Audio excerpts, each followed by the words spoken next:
Prabowo menggandeng Gibran, putra sulung Jokowi untuk maju Pilpres 2024. Tentu saja majunya Gibran berkat restu dari Jokowi. Bahasa halus dari berkat dorongan Jokowi. Karena tidak mungkin Gibran bersedia menjadi pendamping Prabowo tanpa disuruh bapaknya. Ini dia, info terkini Widya. Itu pemberhentian tidak dengan hormat kepada hakim terlapor sebagai hakim konstitusi inkaso Anwar Usman karena hakim terlapor terbukti melakukan pelanggaran berat.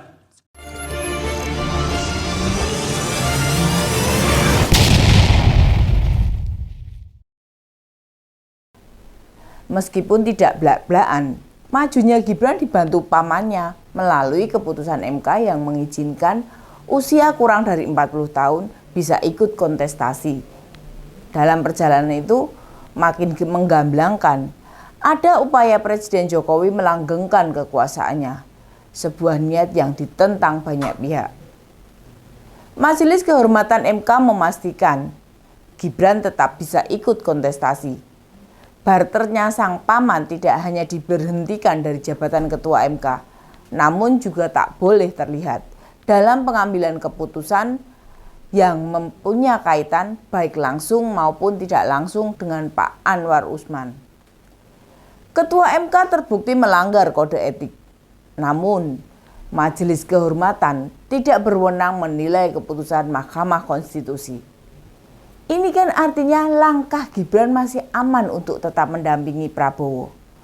Meski ada gugatan mahasiswa Universitas Nahdlatul Ulama Indonesia atau UNUSIA soal putusan gugatan nomor 90, banyak pihak menilai tidak akan mempengaruhi persyaratan pencalonan Gibran. Maka perdebatan soal cacat hukum Gibran menyandang cawapres harus kita tutup, kita akhiri. Meski itu bentuk ketidakadilan, kita harus bisa menerimanya. Lantas, apakah Jokowi merasa aman? Sudah yakin anak sulungnya bisa terpilih? Baiklah, kita berandai-andai saja. Jika Prabowo Gibran menang, apakah Jokowi akan tetap bisa mengendalikan Prabowo? Jawabannya jelas tidak mungkin. Tidak segampang itu, Furguzo. Saat ini Prabowo nurut dan manut dengan skenario Jokowi karena ada maunya. Pengen didukung presiden yang punya kekuasaan dan terlihat masih digemari rakyat. Walau faktanya secara perlahan dukungan itu mulai berkurang. Meski sebagai kepala negara dan kepala pemerintahan bisa mengendalikan semua resource seperti TNI, Polri, menteri-menteri yang strategis, itu tidak otomatis menguasai kehendak rakyat. Apa benar semua bisa dilakukan seorang presiden? Benarkah bisa mempengaruhi atau mengintervensi hasilnya pemilu? Ingat, masih ada Menko Polhukam yang jadi cawapresnya Pak Ganjar Pranowo. Juga ada Menteri Sekretaris Kabinet Pak Pramono Anung dari PDI Perjuangan yang bakal terus mengawasi pergerakan kepala negara. Begitu usai penghitungan suara, di titik itulah pelan namun pasti kekuatan Jokowi akan dibatasi. Caranya, pertama-tama dia akan menyingkirkan orang-orang yang selama ini memiliki pengaruh besar. Menteri-menteri yang selama ini loyal dan orang-orang Jokowi yang menduduki jabatan penting, termasuk Panglima TNI, Kapolri akan segera diganti. Yang juga penting tidak memberi banyak kewenangan wakil presiden. Dalam hal ini Gibran, dengan cara tidak melibatkan di pengambilan keputusan-keputusan strategis. Prabowo sudah kalah dari Jokowi 2 kali pilpres. Masih kita percaya tidak terjadi balas dendam. Jika sampai sekarang Prabowo tampak mengalah dan nurut dengan yang dikatakan karena ada maunya, pengen terpilih jadi presiden. Tetapi ia tidak akan lagi nurut saat keinginannya tercapai. Prabowo itu bukan orang yang tidak tahu bila kewenangannya presiden itu besar dan tidak butuh bantuan siapapun mengatur negara ini. Dengan jadi presiden, Itulah waktu yang tepat untuk balas dendam, melampiaskan kekalahannya yang 2 kali itu. Saat yang tepat untuk membalikkan keadaan. Ditambah, posisi sekarang ini kan Jokowi tidak memiliki partai. Sebuah posisi yang sangat rentan untuk dinistakan. Mau berharap pada ketua umum PSI. Memangnya di pemilu mendatang bisa dapat kursi berapa mereka itu? PSI itu akan melenggang ke Senayan berdapat berapa kursi. Beberapa orang yang percaya Jokowi masih jadi tempat bertanya, berkonsultasi, meminta pertimbangan Prabowo. Bila kelak terpilih, benarkah semua itu?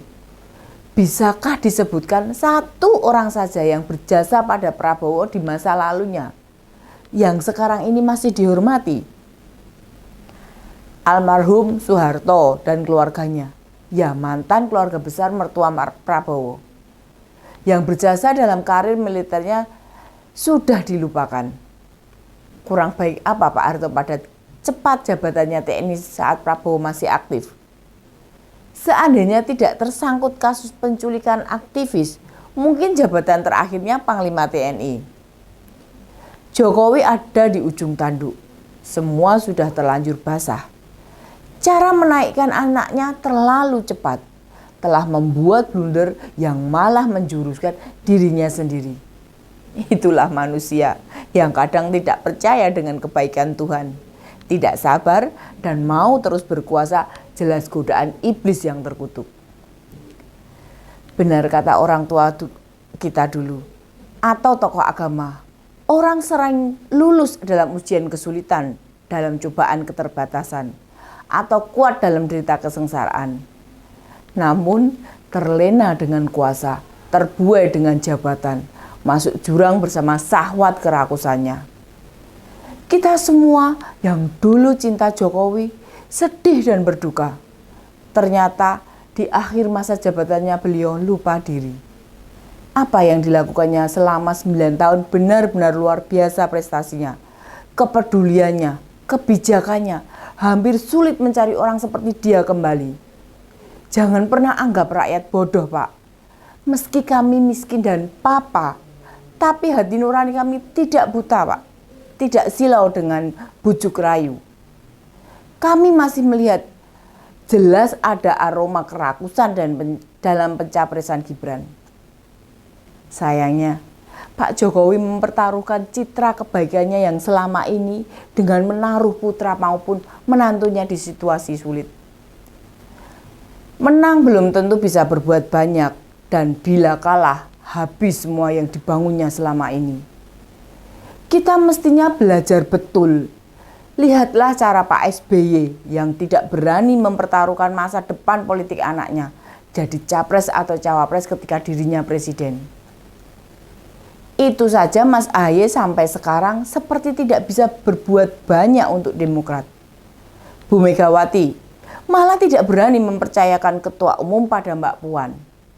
Mengapa? Mereka tahu rakyat itu jernih melihat semuanya, makin nekat dengan menabrak etika. Maka tak ada lagi cerita indah perjalanan politik anak-anak presiden. Pak Jokowi, buka mata hati dan telinga serta jiwa Anda. Dengarkan suara-suara rakyat yang makin hari makin keras. Percayalah, mereka tidak akan pernah nekat melawan secara fisik. Mereka tidak berani konfrontasi. Mereka sibuk mencari nafkah sehari-hari. Namun, mereka mengingat betul bagaimana cara melawan yang elegan. Dengan cara tidak memilih Prabowo di pemilu tahun depan. Demikian info terkini Widya, sampai ketemu lagi di Ini Dia, info terkini Widya selanjutnya. Salam cerdas. Ini dia info terkini Widya.